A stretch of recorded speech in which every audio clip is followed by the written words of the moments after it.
Here we go. And when it's Jor in the flesh, you can see Butter there, Sister Freya. I thought as I was playing with the bowl, I'd do a little bit of talking with you guys. Move my hand here. Yeah, see how you guys are doing. It's a lazy day. I did the backyard work. I swept the house. Should have cleaned up dog pookie, but I'll do that tomorrow. My brother-in-law did it. He was trimming in the back. I've been watching stuff on YouTube, history-wise and cryptozoology and stuff. It makes me wonder, have you, especially with what's been going on in the news in Washington, drop the ball. Thank you, good boy. And the release of the UFO files and whatnot. You guys seen anything out of the ordinary? Like ghosts. Not necessarily even seen, but even experienced. Ghosts. Aliens. Cryptozoology. Anything like. Well, in my old house, I experienced some supernatural stuff growing up. And not so much growing up, it really got really going when I was in my late teens, 20s. Papa Desat, bless his soul, worked for the mortuary and would pick up bodies and whatnot. And one of the things that they sent home with them, because no one else wanted them, were tombstones, or headstones rather. Good boy. There you go. Drop it. Good girl.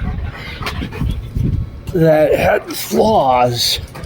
Either the date of birth or death was wrong, or the spelling of the name was wrong, so they couldn't put them on the ground that we knew of. Well, as soon as he brought those home, things really kind of picked up. We had shadow people. In fact, one night, my mom and my dad didn't sleep together, so she slept in the living room. He slept, I think at that time he was in trailer in the backyard. He liked sleeping there. But my mom was in the living room in the fold-out couch. And she didn't have a bedroom of her own because of foster kids. Foster babies, technically. Good boy, Butter. Here, sit. Sit. Sit down. Good boy. And so, my bedroom at the time was 15, 16, maybe 17. Dropped the ball. Was just right around the corner from the living room. And it was probably 11 o'clock at night. I just turned over and I watched this shadow of this man walk through the hallway, slowly taking his time. Just taking his time. I'll talk to you in a minute, Hunter. He's trying to call me, poor kid. Well,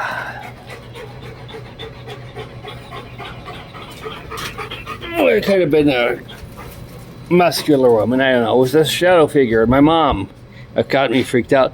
My mom goes, Sean, we guys know what my name is by now. I didn't respond because I'm freaked out. So she said my name again. I finally responded. She goes, was that you? I said, walking across the hall? She said, yeah. I said, no, I was kind of hoping it was you. She said, I think we better just go to sleep and ignore it. And so, that's what we did.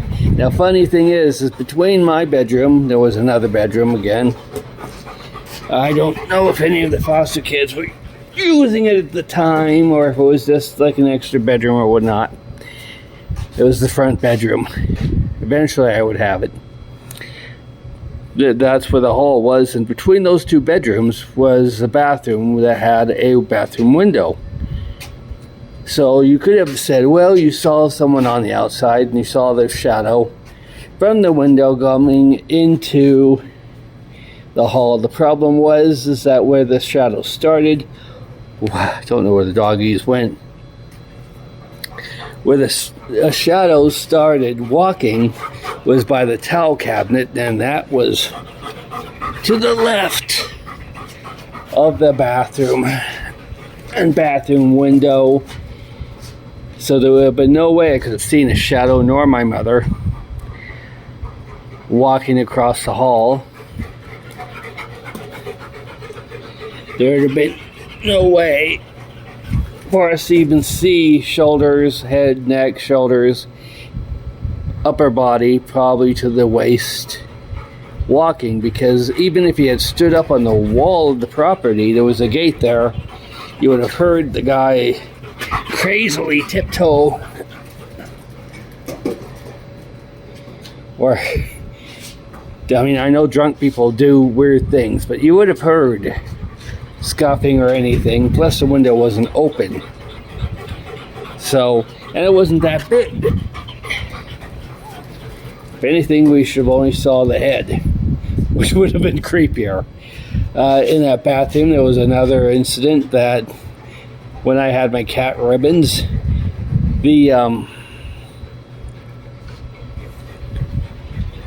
oh, there I go. There, it's gone dark. Cat ribbons. One of her litter boxes, she had two. And so one of the litter boxes was in that bathroom. So I'm in the middle of the day, I'm gumming out, probably checking the litter box. I don't remember exactly what I was doing. And I see this young boy just standing right dead center by the litter box, looking at it. Then he turns to look at me, and poof, he's gone. I think, God, that's weird. Actually, what I had done was I had opened the door a little bit to see, because it was cracked. And I was positive I'd seen things, because behind the door there were clothes hanging on hangers. So I did experiments opening the door as hard as I could, fast as I could, to make those clothes move, to make it look like there was a person standing there. I could never replicate it. Creepiest thing I saw was a shadow person trying to attack me, reached out and choked me out. Screamed and woke up my parents. I was scared shitless.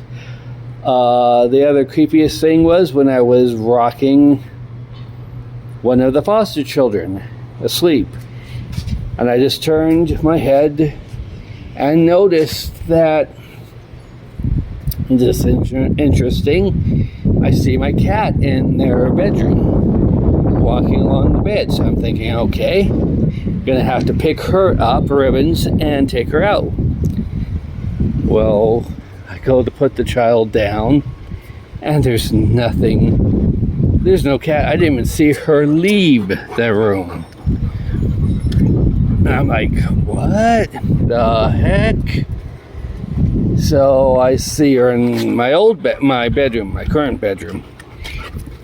After putting the child down, I kind of go pick her up, because animals can kind of pick up on supernatural stuff.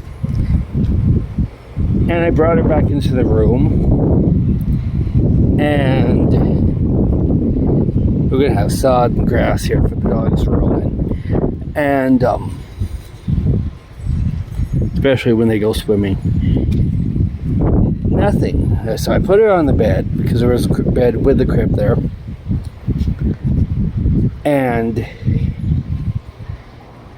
I noticed the blinds were moving back and forth from the window.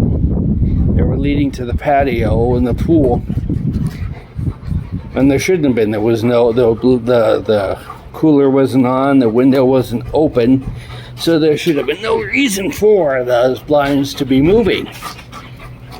And as I'm turning the corner of the bed, I just get this feeling that get away from me, stay away from me, I don't like you type sensation. And it was like, oh boy, what is this?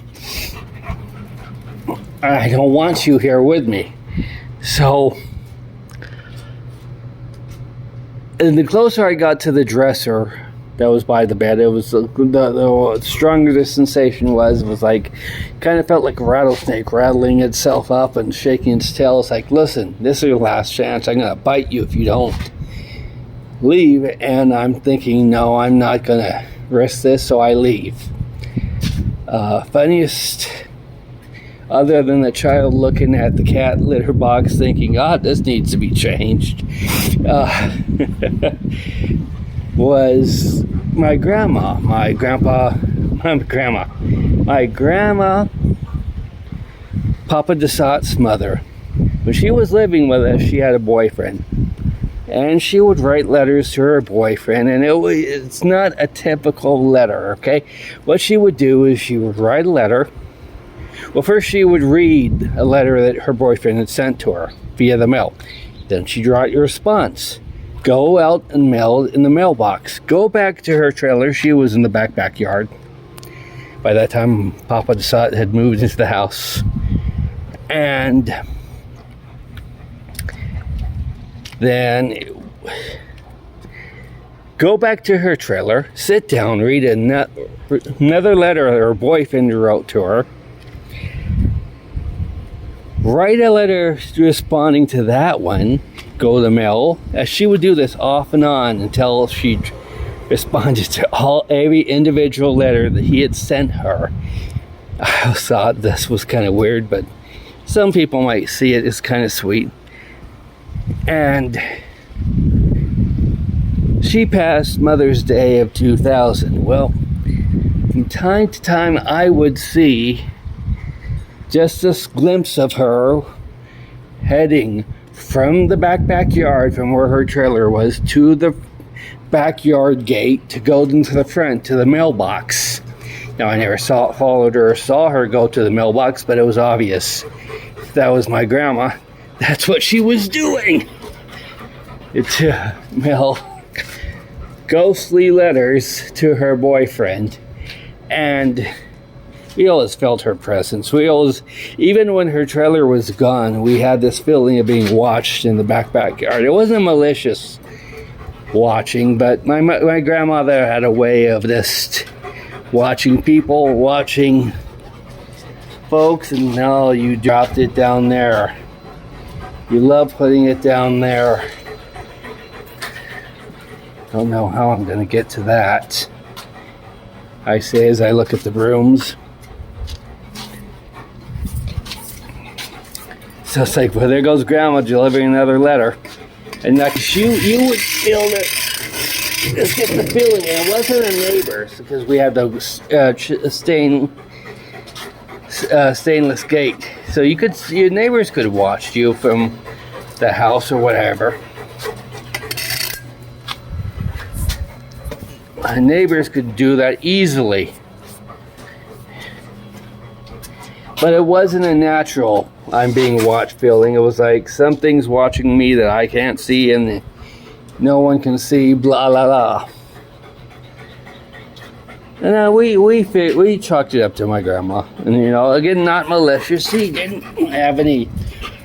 Like Papa Desat said, my brother swore he saw her peeking out of the trailer after she passed away a few weeks. And Papa Desat said, look, she didn't hurt you when she was alive. She's not going to hurt you when she's dead. But I always felt her presence at that old house. Don't feel it here.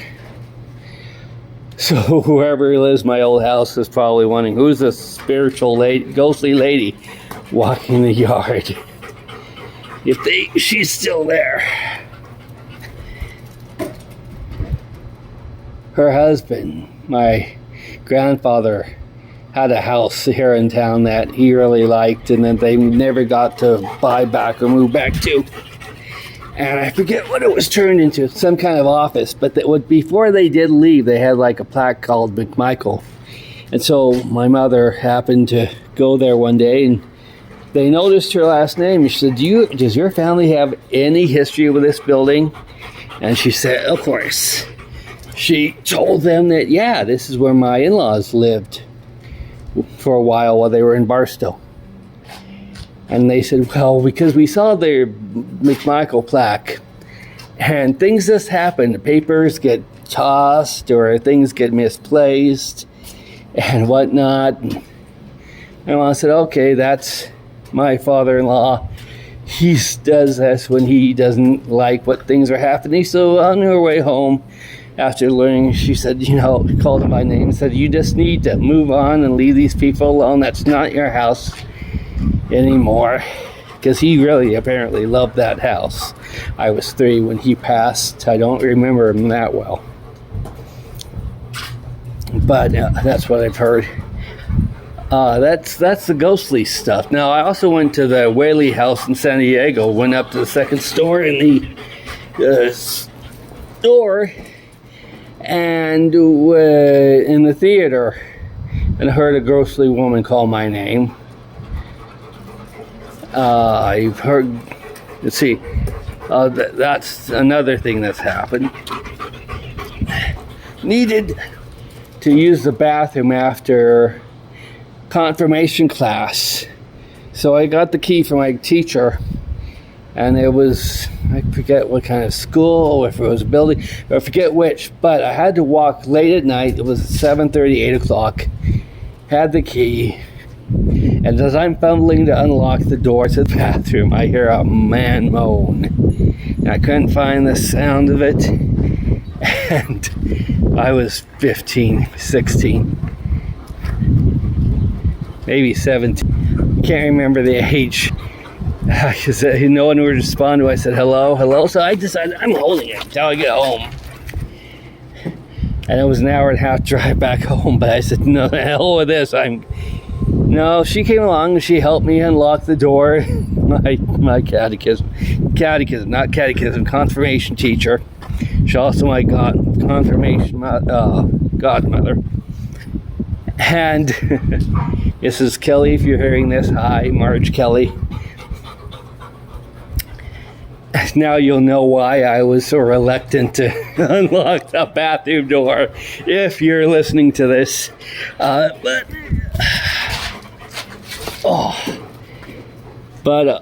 what am I saying? Am I burning?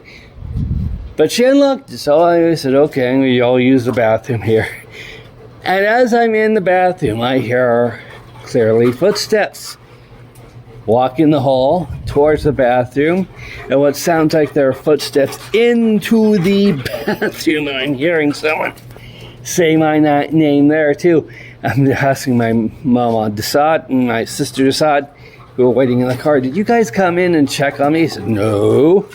Well, did Mrs. Kelly do that? No. Like between the moaning and the woman walking into the bathroom or near the bathroom calling my name, it was like, oh God. So that's the ghostly stuff. Haven't seen any aquatic cryptids. I have been to Lake Tahoe, but I never did see Tahoe Nessie, which is up in between California and Nevada. But that does supposed to have a large marine cryptid animal. Some say Loch Ness type, some say serpentine, some say big fish. It's just whole things. I have seen strange things in the light. I can remember coming home from church, driving home from church. I didn't drive, Mama Desat did. But as we're driving from town to my childhood, teenage, early adult home, when we're pulling closer to our street, we're seeing these lights up in the sky, and it looks like a cigar going back and forth, back and forth, back and forth, until it didn't anymore. I know that was odd. My old home, I was in the pool once and saw what I can only describe as, my Papa Desat said it was a plane or a helicopter, but it didn't make any noise. There were no sounds. It was slow. There were bizarre looking lights and this flashing, kind of hovering. It was weird. The fact that it had no sound, no helicopter blade, no from police or hospital or even military, no engine of a jet. It was this bizarre. So that's my extraterrestrial stuff. Now I did see a cryptid, what I think is a cryptid, and I did do a AI short on that. Someone said, "Oh, that's a coyote, dude." But this happened last year, and I'm walking Butter right there around the block. Two of my sisters always walked around the block all the way. As I'm walking him, in the blink of an eye, I see this creature move rapid fast. I was like, blink and you miss it. Right down across the street from Windy Pass. Looked like it was the size of a small child. And it looked like it was a combination of a rat and a chihuahua. Had the chihuahua ears, kind of had the chihuahua type build, but the knees were kind of bucked. The muzzle was more rat-like than a chihuahua's would have. I've never seen that before. And the Mojave Desert. And I've never seen it again. But yeah, I saw, and I can't guarantee you that legit was what I saw. If that was a coyote, and we do have those around here from time to time, that was one skinny ass mangy coyote that had talent because it was running on its back legs with knees bent and arms kind of bent inwards. I don't remember if they were swaying as it ran or not. I don't remember if it had a tail. But so that's my land-based cryptid. Maybe cryptid. I'm not going to demand or absolutely insist that yes, I saw one, because I wasn't planning on seeing anything like that. Nor had I been watching any type of videos about that. But that's my limit on ghosts and UFOs and cryptids. What have you guys seen or experienced, or think you've seen or experienced? Let me know in the comments below. I'm not going to judge. Hopefully you don't judge me. Good girl. And we'll talk again later. See ya.